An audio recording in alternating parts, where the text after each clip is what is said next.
In this video, I'll show you how to grow picture-perfect lettuce from seed to harvest. No matter how hot or cold it is in your climate, you can grow lettuce pretty much any time of year. So in this video, I'll cover everything you need to know from starting seeds indoors to transplanting out into the garden, harvesting, and I'll share some critically important tips so that you can have a constant supply of lettuce year-round. Before I get into the planting process, I wanted to talk about variety selection and specifically choosing heat-tolerant or cold-tolerant lettuces based on the time of year. All lettuces are fairly cold tolerant, but if you want to grow through the winter and you have particularly cold weather, you'll need to select varieties that are very cold hardy. Leaf lettuces, like I'm growing here, are a great choice for colder weather all the way up until early summer. Then you can plant cold tolerant varieties again in mid to late summer for a fall harvest as well. But if you want to grow lettuce in midsummer when it's very hot, you'll need to choose lettuces that are heat tolerant.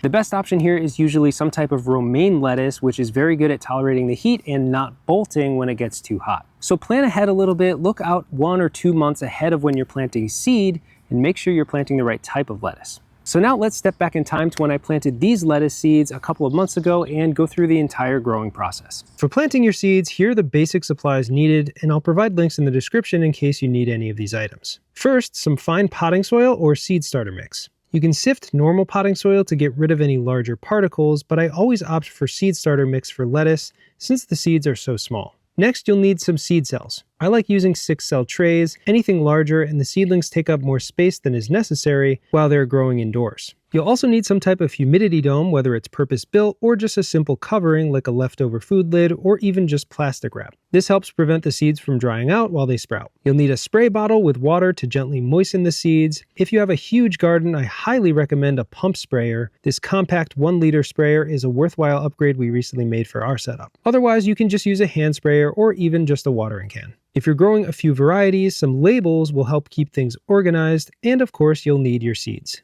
With everything you need, here's how to plant your lettuce seeds.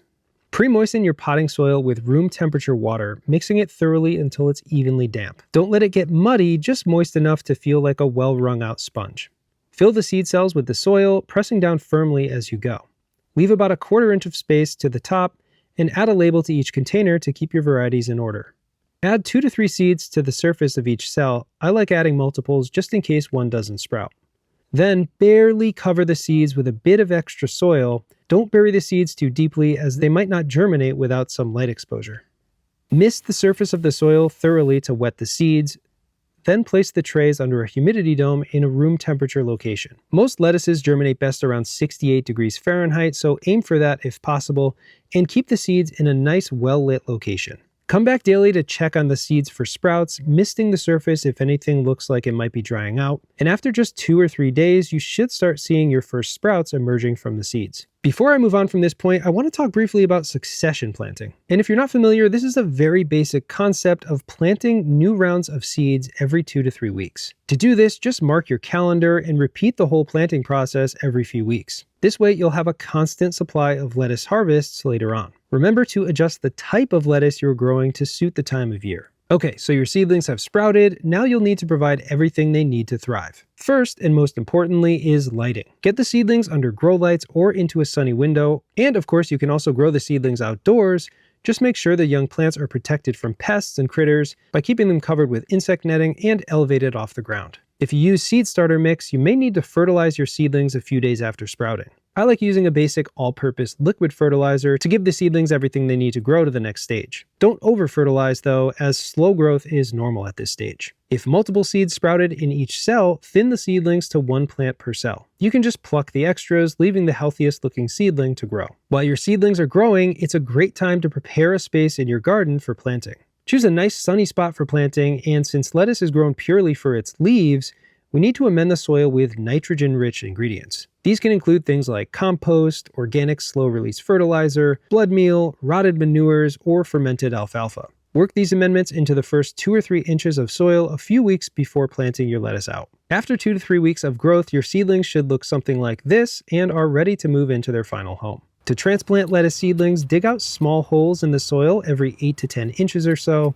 You can space them closer for an earlier harvest or for smaller leaf lettuce, or even farther apart for larger varieties like romaines. but 8 to 10 inches should work for pretty much any type of lettuce. Gently remove a seedling from its cell by squeezing the outside of the container and punching it out through the bottom. The roots should be reaching the bottom and sides of the soil, but ideally not circling around too much. Plant the seedling in a pre-dug hole, backfilling the soil so the plant is at the same level it was at in its seed cell. After all the plants are planted, I like to cover the surrounding soil with a 1 to 2 inch layer of natural mulch like shredded leaves or straw.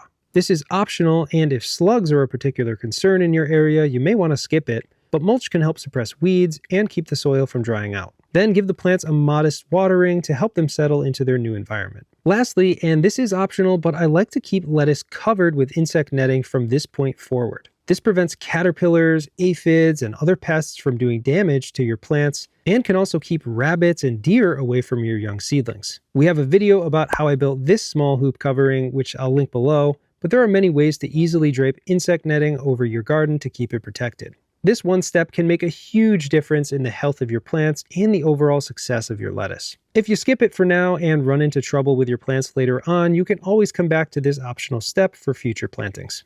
Now, before I get to harvesting, which I can't wait to do, I wanted to share some tips to help you be more successful growing lettuce in your garden. Number one, be mindful of pests. There are countless pests that can eat your lettuce, including slugs, caterpillars, beetles, aphids, leaf miners, and many more. And covering your lettuce plants seems to be the best option here. We've tried many different ways of protecting our plants from pests, and just covering with insect netting is incredibly effective. And I think this is probably the number one thing that we do that keeps our plants looking so beautiful. You can also come out and hand pick off any pests. If you have slugs or caterpillars, you'll need to come out and remove those by hand. That's the best way. Since you're eating the leaves, it's not a great idea to spray any pesticides on your plants. Do your best to identify the pests that you have in your garden and deal with it accordingly. Some other advice on pests is to keep the plants as healthy as possible. Make sure they have the nutrients that they need, lots of nitrogen in the soil to keep the plants healthy and allow them to defend themselves against pests and disease. And lastly, plant some companion crops. You can see some alyssum over here and some zinnias coming up. Those will attract beneficial insects to your garden, which will feast on things like thrips and aphids and many other pests in your garden. More diversity in the garden is always better. Number two is to not only plant the right variety for the time of year, those cold tolerant or heat tolerant, but also to plant fresh and high quality grade seeds. Lettuce seeds can last for several years. I've planted seeds as old as 3 years old and they've sprouted no problem, but if you do have older lettuce and you're planning on growing it, I do recommend performing a simple germination test. Just plant a bunch of seeds on the soil and see what percentage of them come up. That way you'll know if your seeds are viable and whether or not they'll be reliable when it comes time to plant. In addition to making sure your seeds are viable, it's also important to shop around for high quality varieties that are disease resistant or heat tolerant, cold tolerant, bolt resistant, and of course, whether they have a good flavor and will grow well in your zone. I always recommend talking to gardeners in your actual area. If you have a neighbor who likes to garden, ask them what lettuces they've grown in the past with success, and you can learn a lot about your specific climate that way.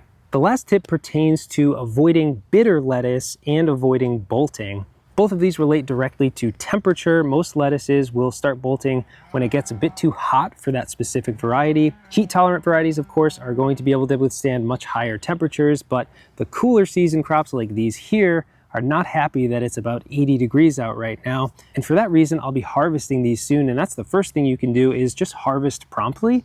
If you know there's some hot weather coming up or your lettuces are getting pretty big, you can just harvest early. The leaves will be nice and sweet and crisp when they're young, and there's no problem with harvesting early. The other thing you can do is to provide some shade for your lettuce, and this is pretty important if you do want to grow throughout the summer, even if you're choosing those romaine varieties that are heat tolerant. Providing some shade during the hottest part of the day or during a heat wave when temperatures are above 90 degrees Fahrenheit or so will do a lot to cool down the temperature around the plants. If you don't want to invest in shade cloth, you can also just deliberately plant your lettuces behind something taller, like say a tomato or cucumber, something tall that can cast some shade on your lettuces during the midday or in the afternoon, so you can plant on the north side of something much taller so that that shade casts onto your lettuce at the right time of day. Now, on the contrary, there is a reason that you might want to let your lettuce go and bolt. What happens with lettuce bolts is it shoots up tall, it flowers, and eventually it will go to seed. If you want to save your own lettuce seed, maybe you have an heirloom variety that is delicious and grows well in your climate,